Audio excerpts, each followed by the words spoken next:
గులాబీ జెండా ఎగిరితే ప్రజల పక్షాన కాపలాదారులుగా ఇంతకుముందే వినోద్ గారు చెప్పినట్టు బ్రహ్మాండంగా ముందుకు పోతాం. ఇంతకుముందు వినోద్ గారు చెప్పారు కరీంనగర్ పార్లమెంట్ కాబట్టి నేను చెప్తా ఉన్నా. భారతదేశంలో ఎన్ని జిల్లాలుంటే అన్ని జిల్లాలకు ఒక్కొక్క జిల్లాకు నవోదయ పాఠశాల ఇవ్వాలనేది కేంద్ర ప్రభుత్వ చట్టం. మనం 10 జిల్లాలు పోయి 33 జిల్లాలు అయింది.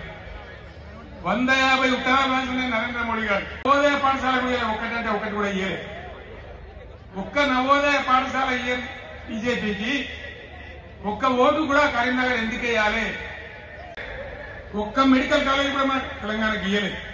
100 సార్లు అడిగితే కూడా మరి ఒక్క నవోదయ పాఠశాల ఇవ్వని ఒక్క మెడికల్ 6 గ్యారెంటీలు 3 గ్యారెంటీలు అన్నిటికీ ఎగనామలు పెట్టారు. ఇది కాంగ్రెస్ సెంటర్ మీరు చూసింది. ఇప్పుడే చెప్పిన వినోద్ కుమార్ గారు ఇదే అత్యవసరం బీఆర్ఎస్ ఎంపీలు. ఎందుకంటే ఈ టైంలోనే మీరు కర్రు కాల్చి చురుకు పెట్టకపోతే నిర్లక్ష్యం వచ్చేస్తుంది, అహంకారం పెరిగిపోతుంది. ఇప్పుడు చెప్పుతూ కొడతాడు, రేపు నిజంగానే కొడతాడు.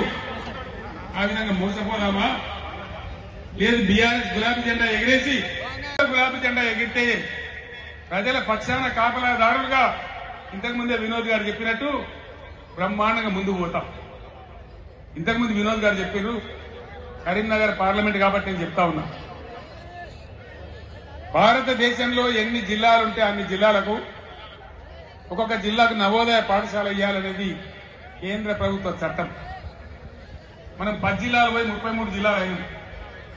150 ఉత్తరాలు రాసిన నరేంద్ర మోడీ గారు నవోదయ పాఠశాల ఒకటంటే ఒకటి కూడా ఇయ్యలే. ఒక్క నవోదయ పాఠశాల ఇయ్యని బీజేపీకి ఒక్క ఓటు కూడా కరీంనగర్ ఎందుకు వేయాలి? ఒక్క మెడికల్ కాలేజ్ కూడా మన తెలంగాణకి ఇయ్యలేదు. 100 సార్లు అడిగితే కూడా మరి ఒక్క నవోదయ పాఠశాల ఇవ్వని ఒక్క మెడికల్ 6 గ్యారెంటీలు 3 గ్యారెంటీలు అన్నిటికీ ఎగనామలు పెట్టారు. ఇది కాంగ్రెస్ సెంటర్ మీరు చూసింది.